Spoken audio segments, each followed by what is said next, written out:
Suddenly, as we were just moving out of Taunton, Poirot uttered a piercing squeal.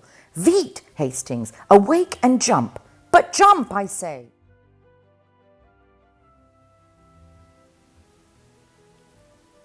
That was 9 years ago.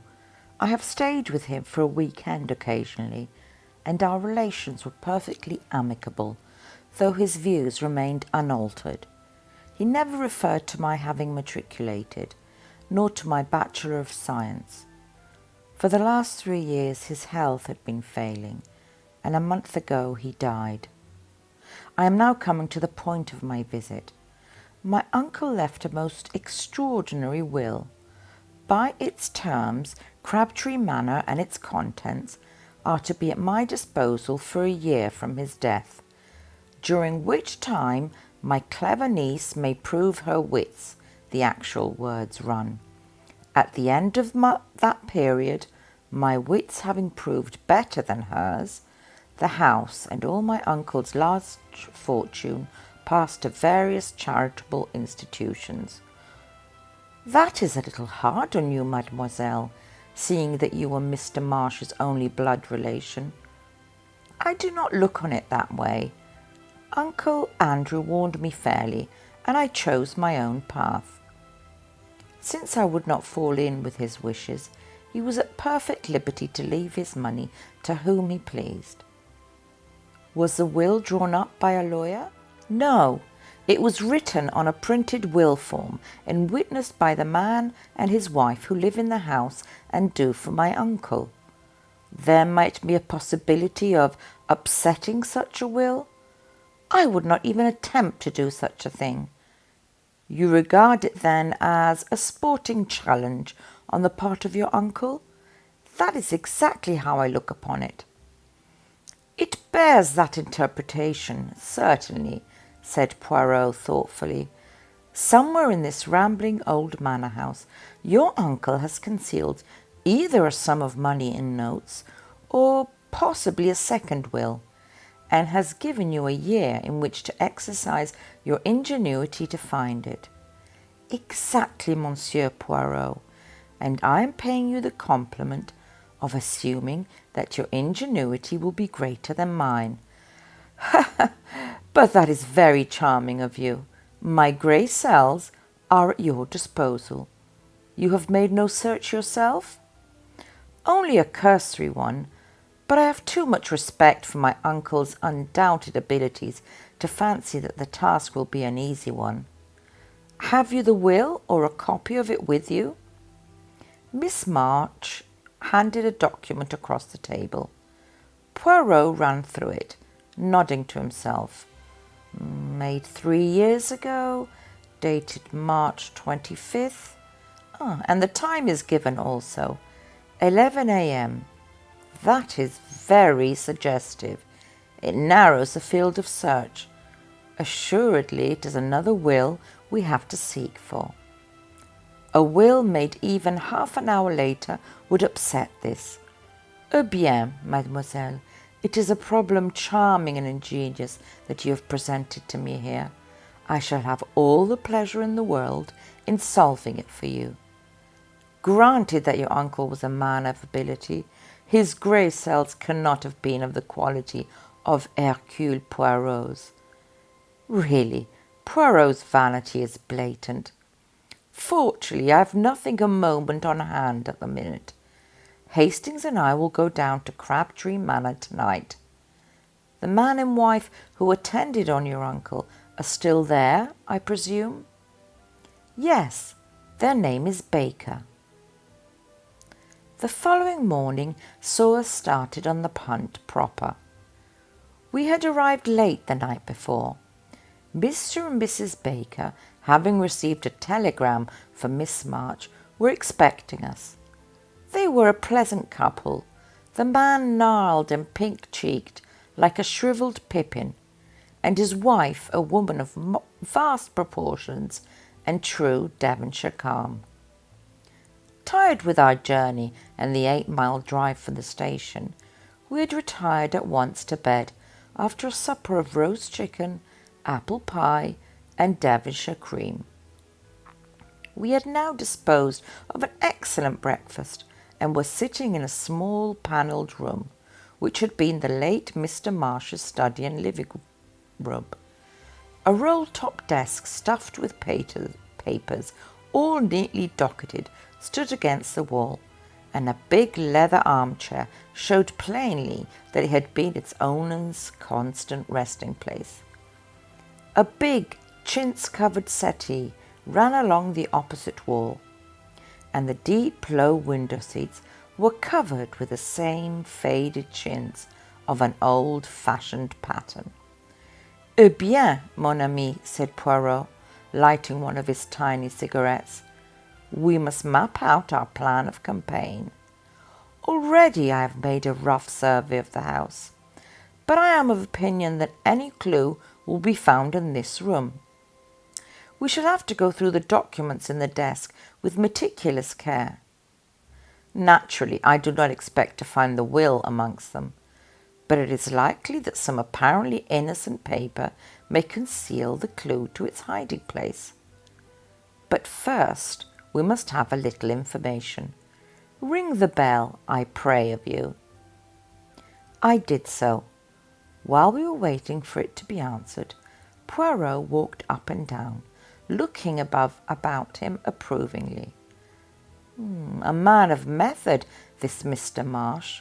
See how neatly the packets of papers are docketed. Then the key to each drawer has its ivory label. So has the key of the china cabinet on the wall. And see with what precision the china within is arranged. It rejoices the heart. Nothing here offends the eye. He came to an abrupt pause, as his eye was caught by the key of the desk itself, to which a dirty envelope was affixed. Poirot frowned at it, and withdrew it from the lock.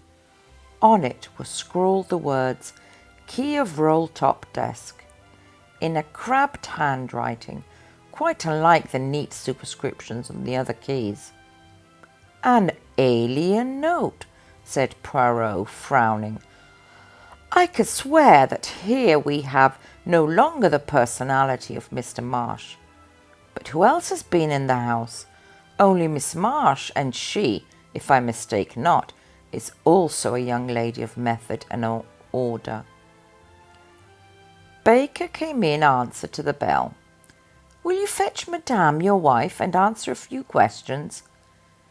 Baker departed, and in a few moments returned with Mrs. Baker, wiping her hands on her apron and beaming all over her face. In a few clear words, Poirot set forth the object of his mission. The Bakers were immediately sympathetic. "Us don't want to see Miss Violet done out of what's hers," declared the woman. "Cruel hard 'twould be for hospitals to get it all." Poirot proceeded with his questions. Yes, Mr. and Mrs. Baker remembered perfectly witnessing the will. Baker had previously been sent into the neighbouring town to get 2 printed will forms. "2?" said Poirot sharply. "Yes, sir.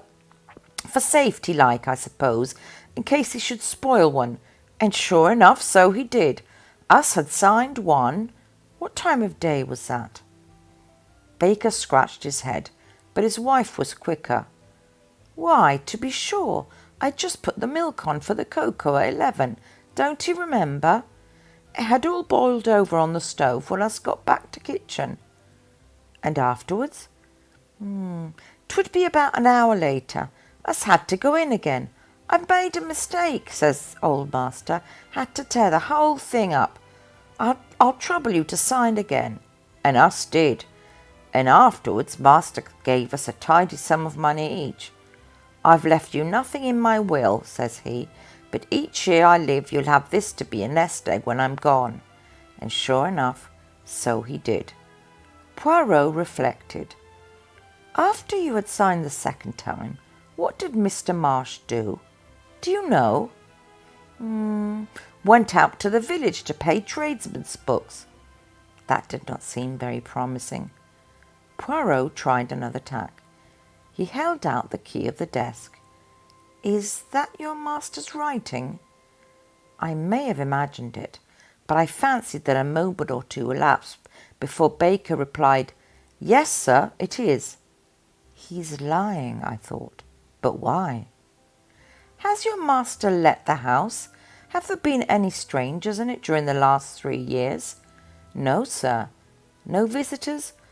"Only Miss Violet." "No strangers of any kind been inside this room?" "No, sir."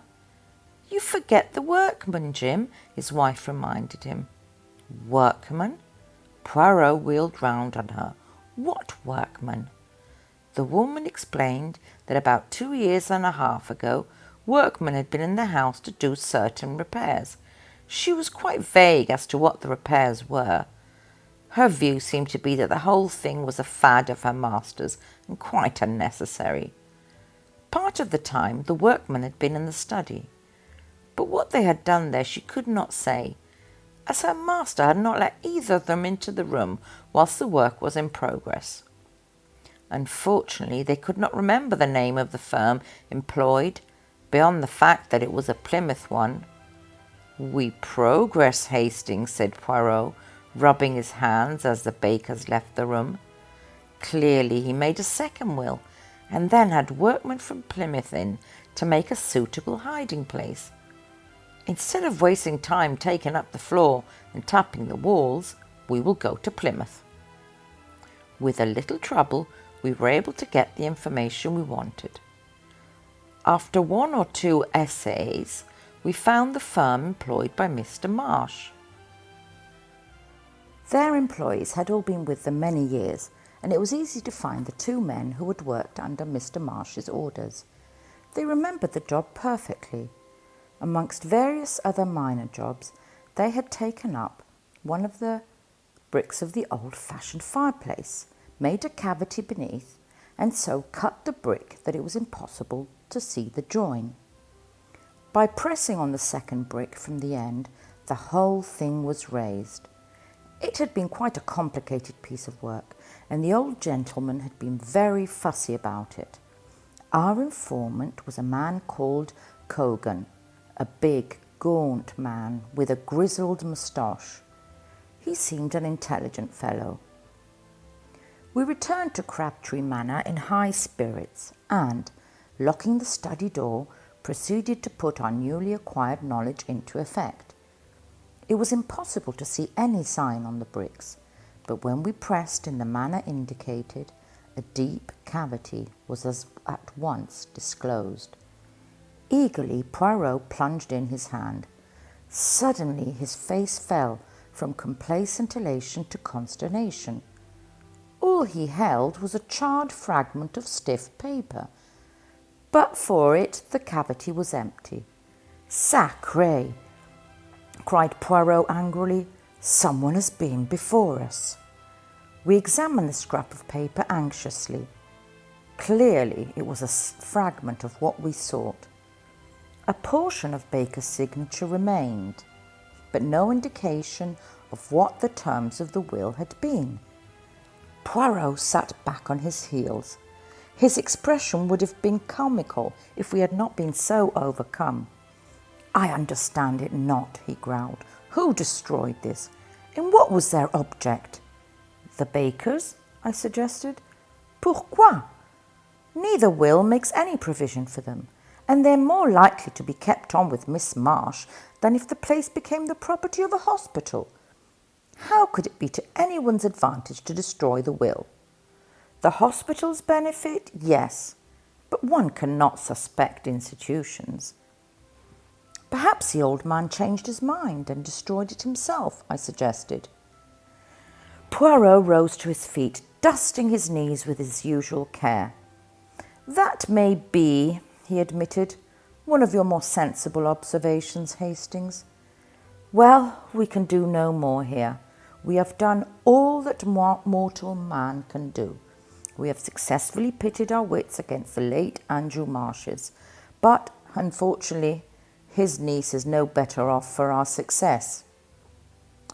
By driving to the station at once, we were just able to catch a train to London, though not the principal express.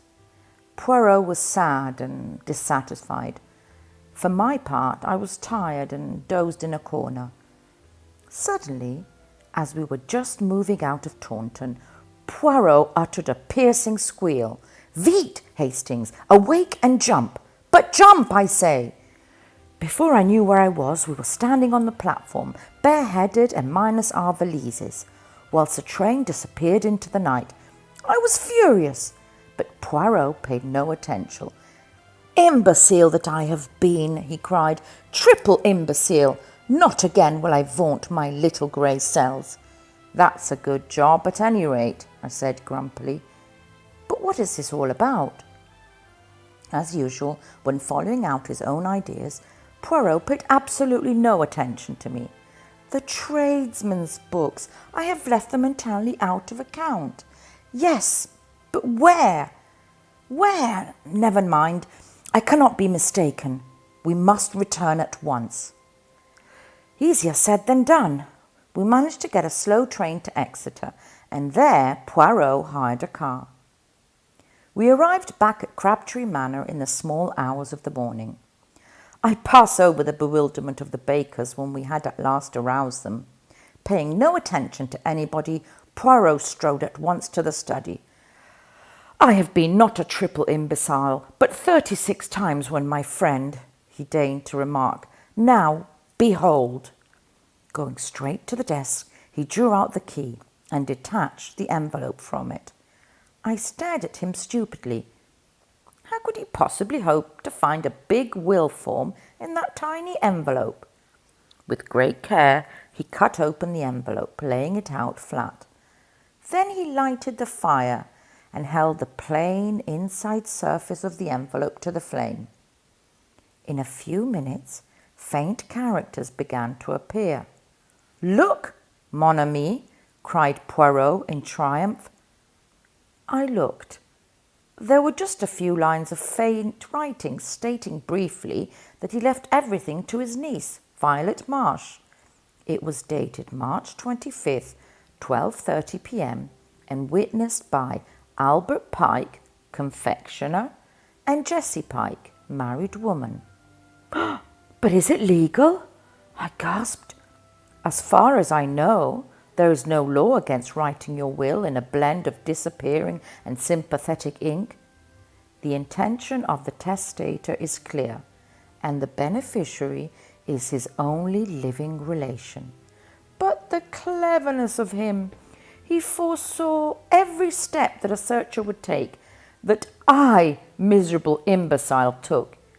He gets 2 will forms, makes the servants sign twice, then sallies out with his will written on the inside of a dirty envelope and a fountain pen containing his little ink mixture. On some excuse, he gets the confectioner and his wife to sign their names under his own signature. Then he ties it to the key of his desk and chuckles to himself. If his niece sees through his little ruse, she will have justified her choice of life and elaborate education, and be thoroughly welcome to his money."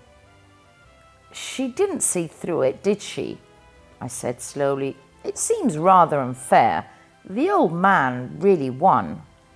"But no, Hastings, it is your wits that go astray. Miss Marsh proved the astuteness of her wits and the value of the higher education for women by at once putting the matter in my hands. Always employ the expert. She has amply proved her right to the money. I very much wonder what old Andrew Marsh would have thought." The end.